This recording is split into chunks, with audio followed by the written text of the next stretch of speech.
एक तो मैं पहले जिस तरह कहता हूं कि अमेरिका इस वक्त कंप्लीटली डिपेंडिंग ऑन इंडिया, वो मजीद भारत वहां पे अपने मसल फ्लैट। इंडिया का जो सबसे बड़ा कंट्रीब्यूशन ये है कि India has made it cool to think about the world as if your own country matters. ये जो स्ट्रेटेजिक ऑटोनॉमी है, अब सब मुल्क ये बात कर रहे हैं।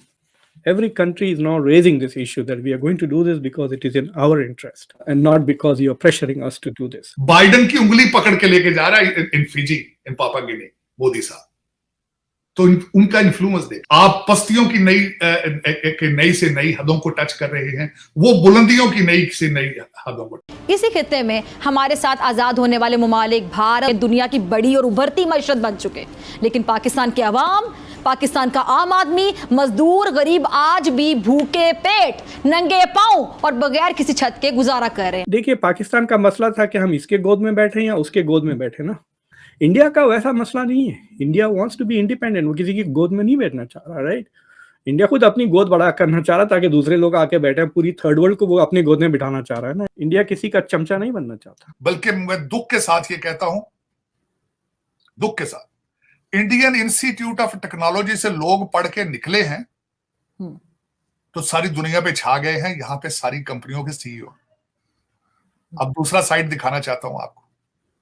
आपकी रूलिंग एलीट सारी हार्वर्ड से और आई पढ़ने यहां पे कैम्ब्रिज और ऑक्सफोर्ड पे। ये 400 साल पुराने इंस्टीट्यूट हैं, लेकिन उनकी डिग्रियां उनको कुछ नहीं दे पाई, वो भी आंखों से अंधे। हाँ, उन्होंने यहां से क्या सीखा? Money laundering. दोस्तों, जापान में G7 सम्मेलन के दौरान ये बात उठ रही है कि क्वाड की चारों महाशक्तियां एकजुट होने वाली हैं। इसी के चलते अमेरिका के प्रेसिडेंट जो बाइडेन भारत के पीएम नरेंद्र मोदी से व्हाइट हाउस में एक महत्वपूर्ण मुलाकात करने वाले हैं। पाकिस्तान की आवाम भारत की इसी डेवलपमेंट से जला भुना बैठा है। पाकिस्तान का मीडिया का कहना है कि मोदी का अहमियत दुनिया के विश्व नेताओं में से सबसे ज्यादा है।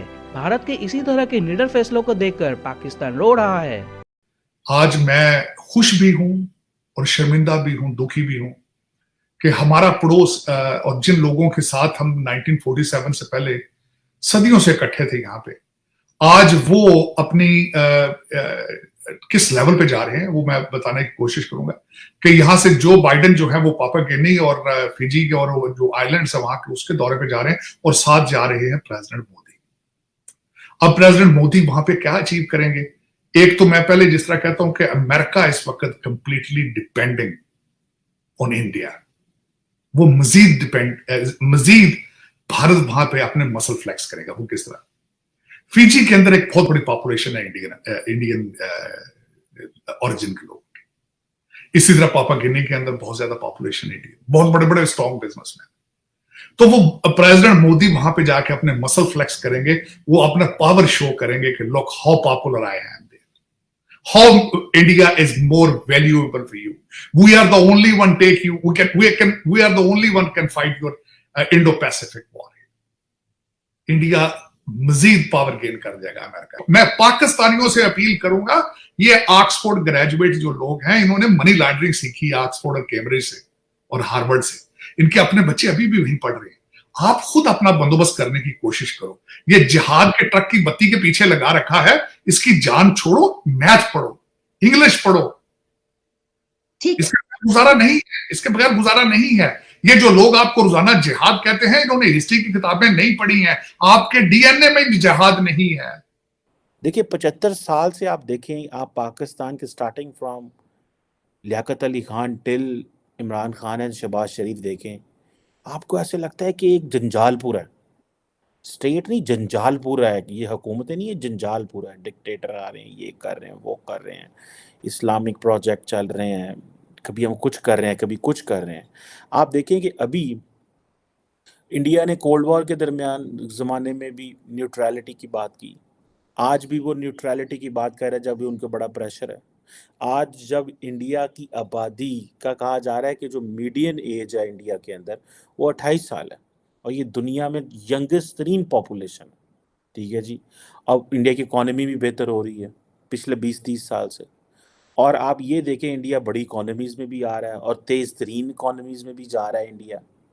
तो इंडिया क्या कर रहा है कि इंडिया ने अपने आप को नॉन अलाइंड रख के, अभी भी इंडिया ने रशिया से $76 बिलियन, सॉरी $36 बिलियन, $7 बिलियन के ऑयल जो है वो लिया है, ठीक है। अब आप इमेजिन करें, और स्टार्टिंग फ्रॉम कोल्ड वॉर तब भी। और मज़े की बात यह है कि जिसे वो कहते हैं ना, आजकल ये बात अगर आप वॉशिंगटन, बर्लिन, पेरिस, कैनबरा और जगहों पे दुनिया में बात करें, देखें और लिटरेचर को फॉलो करें कि how the world is watching India, जो इंडिया वॉचर्स हैं उनको पढ़ें, देखें क्या हो रहा है। तो कहा जा रहा है कि India is an independent pole of global power, independent है, ठीक है जी। और पर्टिकुलरली जितनी भी डेवलपिंग कंट्रीज़ के अंदर आप उनको देखें, साउथ, ग्लोबल साउथ की जो वो बात कर रहे हैं, ठीक है।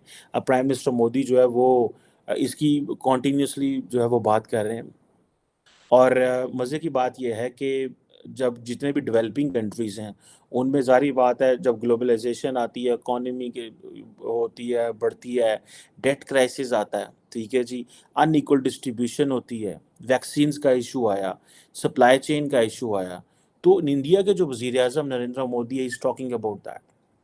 आप पाकिस्तान के किसी प्राइम मिनिस्टर को ये नहीं सुनेंगे देखते हुए कि भाई कोई अनइक्वल जो डिस्ट्रीब्यूशन की बात नहीं कर रहा है, डेट क्राइसिस की बात कर रहा है। इमरान खान ने की थी बहरहाल, लेकिन उसने और एंगल से की थी कि हमारे ऊपर इतने कर्जे बढ़ गए हैं कि अब हम यहाँ से निकलें कहाँ पे, जाएं कहाँ पे।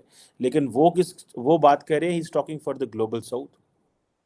और मज़े की बात यह है कि India at the same time is asking for जी फंडामेंटल रिफॉर्म्स होनी चाहिए। जितनी बड़ी इंटरनेशनल ऑर्गेनाइजेशन है, जिसमें यूएन सिक्योरिटी काउंसिल में they are talking of reforms, international financial institutions, IMF हो, कोई हो, सब के अंदर वो कह रहे हैं जी रिफॉर्म्स की बात करनी है। इंडिया के अंदर आप इलेक्ट्रॉनिक पेमेंट सिस्टम में चले जाएं और वो डिजिटल, न्यूक्लियर, स्पेस टेक्नोलॉजी में चले जाएं, they are working on that. तो आपको इंडिया की सियासत बेहतर लगती है, उसकी क्या रीज़न है? उनकी आप पार्टीज़ देख लें, सबसे बेस्ट पार्टीज़ हैं पाकिस्तान उनकी। और दिल्ली देख लें, सबसे बड़ा उनका एक बहुत बड़ा सूबा, और सबसे बड़ा उनके बात है कि उन्होंने दिल्ली को जो किया, और बिजली फ्री। हमारे यहाँ पे देखें 30 रुपये तो यूनिट करता बेचारे ने, गरीब माम मारती है। नो डाउट आपने ये बात तो 100% ठीक की है कि इंडिया की सियासत पाकिस्तान से बहुत बेहतर है। अब अगर हम पाकिस्तान की मौजूदा सियासी सूरत हाल पर बात करें तो आपके सामने है, हमने और हमारे सियासतदानों ने इस मुल्क का क्या हाल कर दिया। और अब अगर हम बात करें इंडिया की, तो इंडिया में पॉलिटिकल स्टेबिलिटी है, पाकिस्तान में तो बिल्कुल भी पॉलिटिकल स्टेबिलिटी नहीं है। ऐसे ही है, जैसे ऐसे ही आप देखना ना, इंडिया ने आईफोन लॉन्च किया है, अपना ब्रांड बनाया है उन्होंने, गाड़ियाँ अपनी बना रहे हैं। टाटा अंबानी को देख लें, मुकेश अंबानी को देख लें, सब अब किधर से किधर पहुंच गए। और हम आप पे देखें, हम लोग वैसे भी नवाज शरीफ, इमरान खान के पीछे लगे हुए हैं। हमारे मुल्क में किसी ने भी अपनी हुकूमत 5 साल पूरी ही नहीं की है। और नरेंद्र मोदी साहब को देख लें, उनका तीसरा टन्योर शुरू होने वाला है और 2 टन्योर उन्होंने बड़े कामयाबी के साथ गुजारे और इंडिया को तरक्की के जो हैं ऊंचाइयों से हमकिनार करवाएं। ऐसा मुझे नहीं लगता कि इस बार मोदी साहब दोबारा आएंगे, और मुझे लग रहा है इस बार झाड़ू आएगा इंडिया में। आपको ऐसा क्यों लग रहा है? क्योंकि उन्होंने दिल्ली को संभाला है, उसके अलावा उनका स्कूल सिस्टम देखे, दिल्ली का सफाई, मतलब यूट्यूब पे देखते हैं हम लोग गए तो नहीं है, पर्सनली विजिट तो कोई भी नहीं हमारा, लेकिन यही है कि मुझे यही लगता है कि जितना वो अच्छा चल रहा है, आगे हो सकता है कि झाड़ू की आए सियासत। चलें, ये तो वक्त ही बताता है कि जीत का जो ताज है किसके सर पर सजेगा।